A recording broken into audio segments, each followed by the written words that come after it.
super. Bon, bah, très bien. Voilà, donc aujourd'hui, je vais vous présenter donc ma recherche auprès de professionnels et d'aidants. Donc je travaille avec Laurent Sauvet sur cette étude, qui s'excuse de ne pas pouvoir être avec nous aujourd'hui, qui a eu une grosse panne d'ordinateur. Voilà.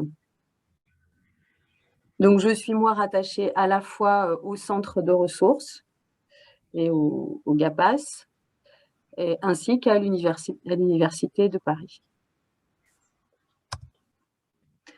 Donc le contexte, comme on a déjà parlé un peu clair en introduction, c'est les constats du centre de ressources sur le manque de formation et le besoin aussi auprès des professionnels et aussi des aidants, et puis l'évolution de l'accès à la formation à laquelle il fallait s'adapter. Le rapprochement avec l'université, je vais vous présenter un petit peu le laboratoire, et puis le travail de ma thèse au sein de Média Plus. Voilà, et donc les objectifs, c'est bien sûr réaliser un référentiel et par la collaboration avec l'université. Donc ce référentiel, effectivement, il a 3 grandes utilités, à la fois pour les pratiques professionnelles qui vont améliorer le bien-être, l'autonomie et le développement des enfants en développant les bonnes pratiques. Un deuxième point qui va être de construire des outils qui seraient utiles à la fois aux établissements, aux professionnels et aux centres de formation. Et puis, dans la gestion des compétences, donc ça, c'est l'intérêt, il est pour les établissements et aussi pour les professionnels qui peuvent avoir une meilleure visibilité sur leurs compétences et ensuite mieux orienter leur parcours professionnel à travers la formation continue. Donc voilà, ça, c'est 3 grands objectifs du référentiel. Ce référentiel, il peut se réaliser grâce à l'implication de différents établissements qui ont participé au cours de cette étude. Et puis, le niveau universitaire apporte aussi, à travers son comité éthique, une dimension de protection des données, de respect de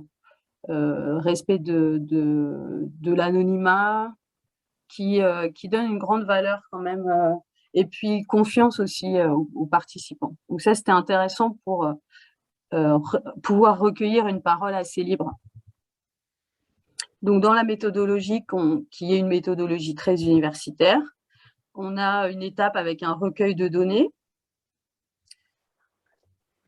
L'étape d'observation, malheureusement, a été complètement supprimée avec le contexte qu'on connaît très bien. Voilà. Voilà. Et puis, ensuite, des entretiens individuels et des entretiens collectifs, avec une équipe, parfois avec une équipe de professionnels. Et ensuite, on aura un questionnaire dans une dernière étape, un questionnaire d'auto-évaluation pour chaque professionnel, que chaque professionnel puisse se situer par rapport à ses compétences. Donc, étant donné qu'on est sur une recherche exploratoire, il a fallu qu'on décide de cibler quel professionnel, parce que le champ était très très large, donc on a décidé de se réduire sur les établissements médico-sociaux, parce qu'on s'est dit que c'est là où on trouverait le plus de professionnels qui ont rencontré le plus de situations. C'est-à-dire qu'aller à l'éducation nationale, parfois on peut interroger un enseignant, mais qui aura vu 1 ou 2 élèves. Voilà. Donc pour nous, c'était intéressant d'aller là où on pourrait échanger avec des professionnels qui étaient le plus en contact avec ce public, avec donc enfants, adolescents, sourds, avec handicap associé. Et une fois qu'on a réduit sur les établissements médico-sociaux, il a fallu encore réduire parce qu'on aurait pu effectivement aller à tous les niveaux de hiérarchie et puis à tous les niveaux professionnels, mais on a décidé de limiter aux professionnels qui étaient le plus souvent en contact direct, en relation avec les enfants. Donc, au niveau éducatif, pédagogique, thérapeutique et paramédical. Voilà. Et puis, de l'autre côté, en face des professionnels, on a les aidants. Pour l'instant, on n'a pas trop... Bon, on en parlera tout à l'heure. Merci. Voilà, donc pour construire ce référentiel de compétences, on a découpé en 3 études. La première qui était des entretiens avec des experts du Centre de ressources Robert Laplane, afin de recueillir une première vision experte et d'identifier les compétences nécessaires.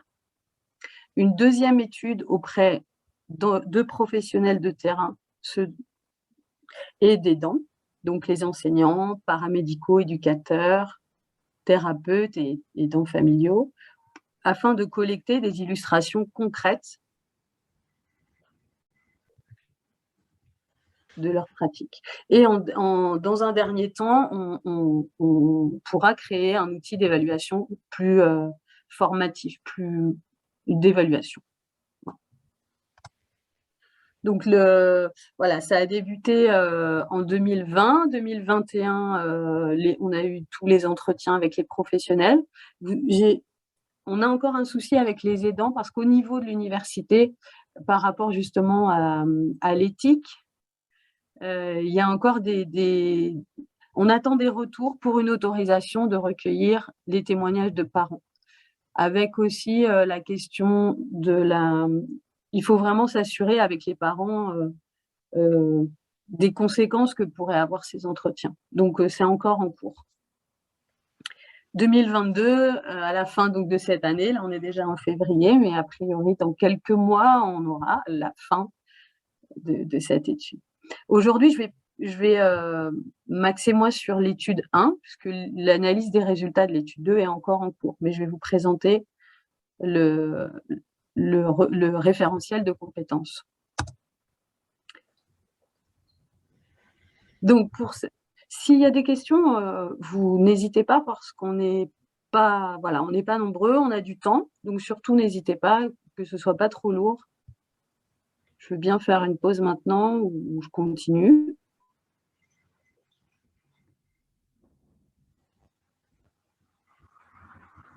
Ok. Donc, la première étude a été menée donc, auprès des experts, d'experts du Centre de ressources Robert Laplane. On a utilisé pour cela une méthode qualitative avec 9 entretiens semi-directifs. Semi-directif, ça veut dire qu'on leur donne une thématique. Et puis, on a fait une analyse de ces données pour arriver à la fin à 17 compétences en situation qui seraient propres à l'accompagnement des enfants en situation de surdité avec handicap associé ou troubles complexes du langage. Voilà, donc pour construire ce référentiel, donc comme vous voyez, on a posé ces questions-là aux experts. Quelles sont les compétences nécessaires pour accompagner ces enfants quand on est parent, orthophoniste, etc. Donc, une fois qu'on a recueilli tous ces entretiens, on a fait un travail de... Attendez, je vais vous montrer avec ça. Donc, on a fait on a récolté donc toutes les données des 9 entretiens qu'on a essayé de... on était à plusieurs, on était à 2, puis à 3 universitaires pour construire une grille thématique. Et on est arrivé à 147 savoirs ou savoir-faire ou être. Voilà, savoir-être. Et puis, dans un deuxième temps, on a organisé donc, toutes ces catégories-là, on les a organisées en groupes. Et on est arrivé à 17 groupes qu'on appelle des compétences en situation. Et une fois qu'on avait ces regroupements de compétences en situation, on est venu faire une analyse de sens pour attribuer du sens à ces regroupements.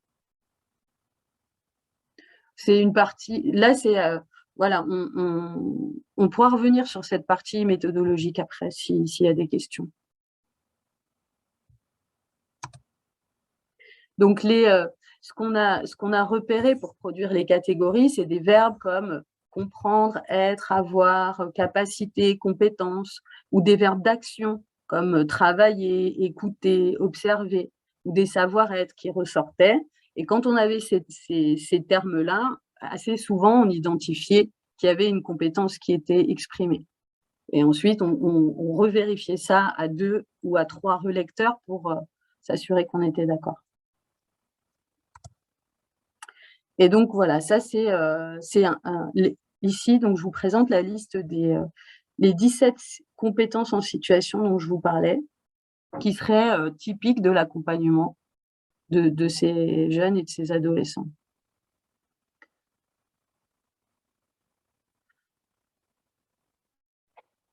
Je vous laisse un petit peu de temps si vous voulez jeter un œil. C'est pareil, on pourra reprendre du temps après sur cette diapo si vous voulez. Maintenant, je vais vous montrer comment, là, on a les intitulés des compétences en situation et je vais vous montrer à l'intérieur un exemple. Là, par exemple, on a la compétence 2, développer les compétences linguistiques. Et à chaque fois, on a un petit encart de présentation qui vient expliquer un peu de quoi on parle. Donc, développer les compétences linguistiques, c'est analyser ce qui est demandé à l'enfant, cadrer l'échange, créer ou ajuster en situation les outils de communication. Voilà. Donc, il se présente sous cette forme, le référentiel, avec un titre, un chapeau ou un exemple, une image, et puis en dessous, on a la liste des compétences qui vient se dérouler. Voilà. Donc ça, c'était l'étude 1, on a notre cadre, on a notre référentiel, et l'étude 2, on va auprès des professionnels et des aidants sur le terrain pour récupérer des situations concrètes vécues.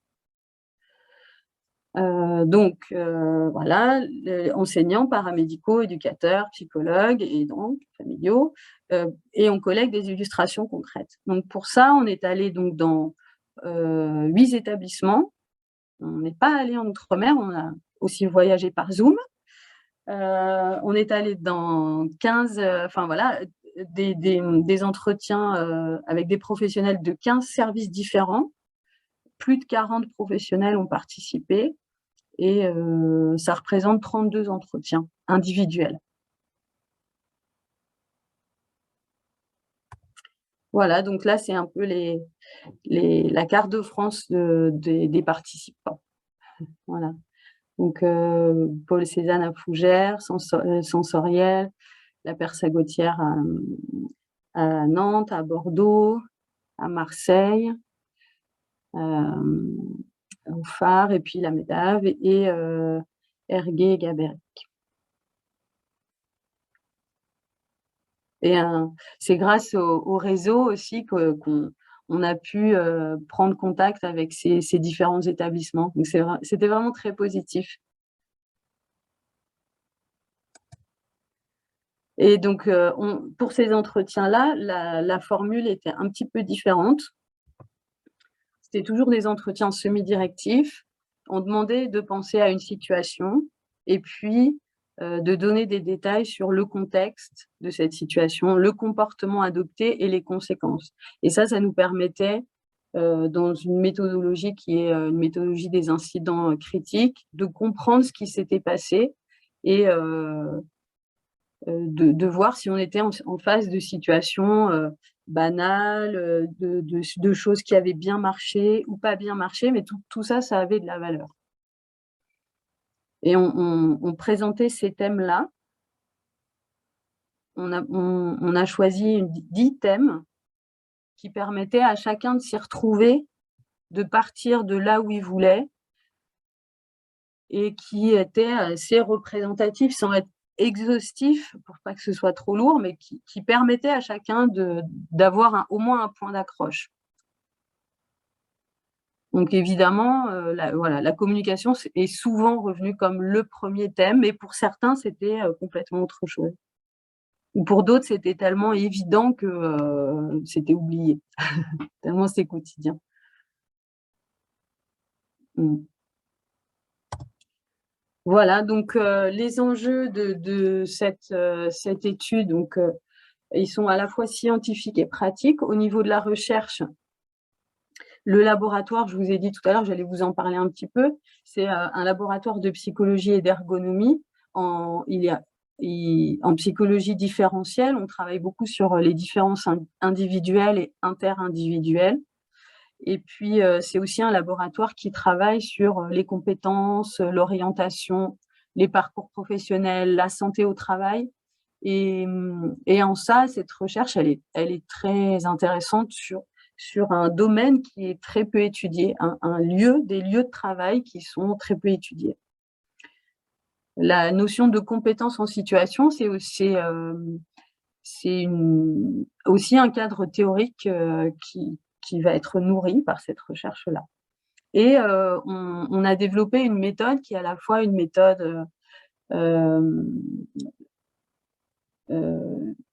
plus subjective, plus qualitative. On appelle ça une méthode qualitative quand on est sur du recueil d'entretiens.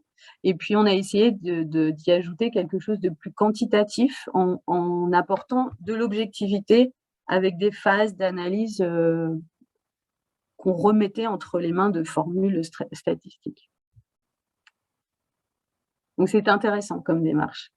Et pour l'implication pratique, le référentiel de compétences, on en avait parlé dès le début, c'était nos objectifs. Définir et gérer les besoins en matière de formation.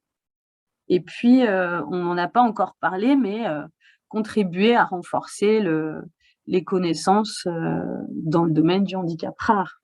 Parce que sur le terrain, à chaque fois, on a posé la question du handicap rare. Et comme c'était une définition qui était très peu ou qui commençait seulement à être utilisée, et que finalement, ce sont les mêmes élèves pour les professionnels. En 2019, ils étaient avec des handicaps associés, puis en 2020, ils ont une autre étiquette. Donc souvent, on a utilisé l'étiquette des professionnels qui est celle d'handicap associé. Mais il y aura un temps aussi qui permettra d'identifier ce qui serait spécifique au handicap rare ou commun aux deux. Voilà pour la présentation de l'étude. Je vous remercie de votre attention et puis maintenant, je vais arrêter le partage et